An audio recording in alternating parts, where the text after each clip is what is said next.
Good afternoon and welcome to my final top 5 film reviews of 2023. Today I'm going to be covering films I've watched between October and December. And don't forget to like, comment and subscribe if you agree with my choices or if there's any other films you would prefer to have seen on this list.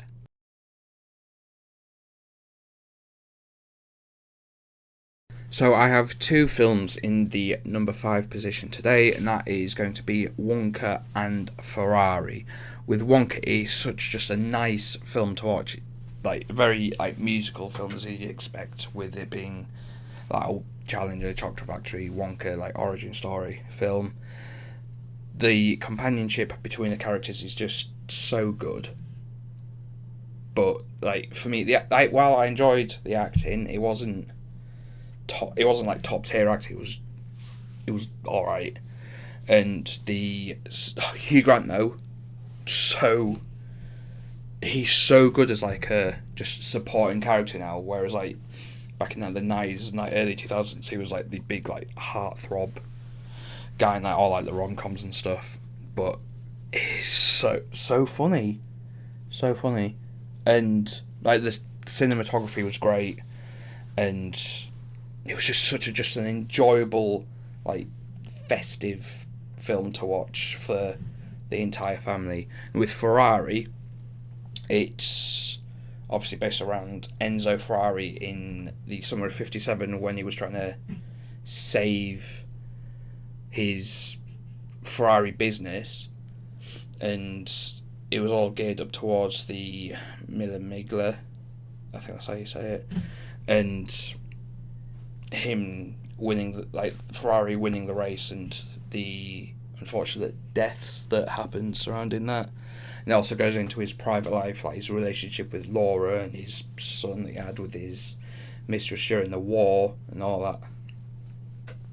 But yeah, Adam Driver was fantastic as Enzo, and the supporting cast as well all acted really well, and just the drive through Italy as well were spectacular, and it was just a really good. If you're into motorsport and cars, I would 100% suggest watching this film on a big screen because it is absolutely worth it. Okay, so the fourth film on this list today is going to be Anatomy of a Fall, which is a French-English courtroom drama. It is very well done. It feels like quite an intimate film, and it's just you feel for the characters because it's about a wife who is trying to prove that she didn't murder her husband, and the process of going through the court case and her having to prove that she didn't kill him because he died in suspicious circumstances, and with all the evidence looks like she did it, but she gets let off at the end. Sorry for spoilers. And how it affects her relationship with her son, and the way it shows their marriage throughout the film is very well done. The only thing that I would say is a potential negative is the way that it switches between French and English mid-conversation. If they'd have done all the conversations in a either or, I wouldn't have minded it, but because it switched quite a lot, I found it not hard to keep up, but definitely I lost concentration watching it sometimes. But it is still a very well done film, and my feelings of how they did certain things, I'm not gonna let it detract from how good the film was.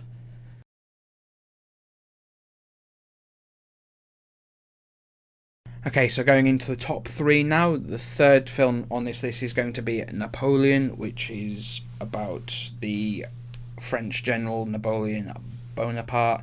It is a very, very dramatic film, and Even though it's not entirely historically accurate, it's fucking good.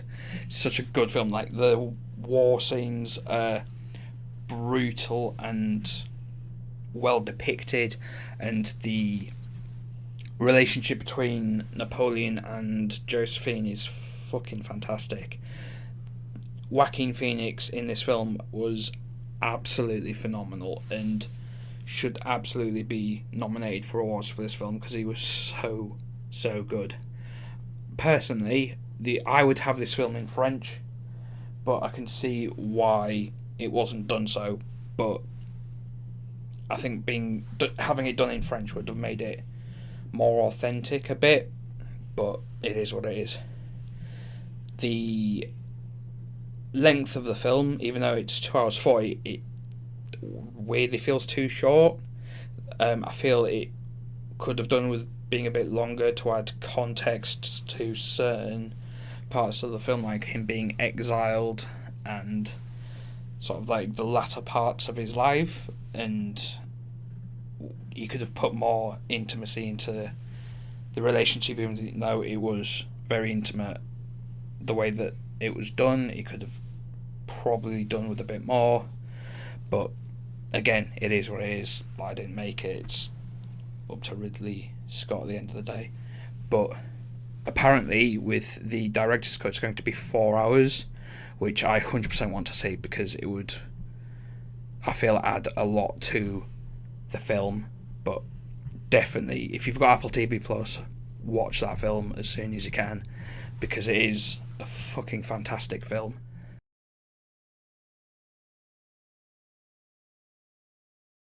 Okay, so the second film on this list is the phenomenal Saltburn. I watched this back in November, and honestly, if it wasn't for number one, I'd say this is going to be the best film of the last 3 months. I'd argue it's one of the best films made this year. It's dark, funny. Honestly, it's just such a fucking rabbit hole of a film. It's so good. Honestly, Rosamund Pike is fantastic. Richard E. Grant is phenomenal, and everyone else, fuck me, the acting in this film is amazing. It's so good, and the scenery, the house that they used to film the majority of the film, as well as being filmed in Oxford, because it's obviously part of it's in Oxford Uni. The fashion of the time was fantastic. The level of detail of this film is, honestly, it's hard to put into words. It's so good. This should be nominated for fucking everything. It's amazing. I have nothing bad to say about this film at all. It's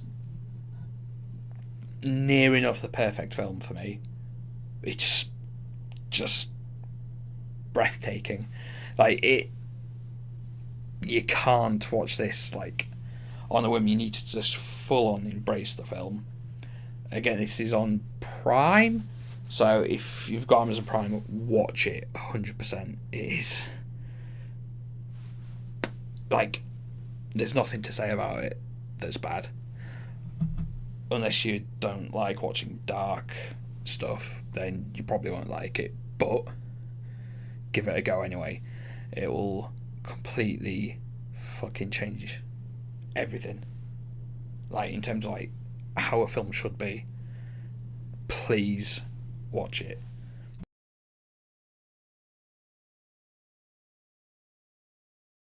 So the final film on this list, and for me it has been the best film that I've seen in the last 3 months, bar Star Saltburn, is Killers of the Flower Moon. That film, for me, was everything a crime film should be. Even though it is 3.5 hours long, it doesn't feel like it's that long at all. But I do understand the argument that you could probably cut an hour-ish out of the film and it'd still be good. But DiCaprio, De Niro, Lily Gladstone are all fucking phenomenal in this film. And I didn't realise that it was based on Well, I knew kind of that it was based on a true story, but like not how much it was based on one until I read the book that it was based on, which is called Killers of the Flower Moon, The Osage Murders and the Birth of the FBI, which is definitely worth a read as well if you're into that sort of stuff. The scenery all around Oklahoma was fucking phenomenal. It's top tier. The cinematography, fantastic. Acting, brilliant. There isn't much that I'd say is detractible from the overall enjoyment of the film. I think there is a little bit of a lull in the middle, but it's maybe like 10-15 minutes out of a 3.5 hour film. I'll take that, honestly. And for me, this is probably one of DiCaprio's best performances. It's definitely one of De Niro's better performances in the last 15 years.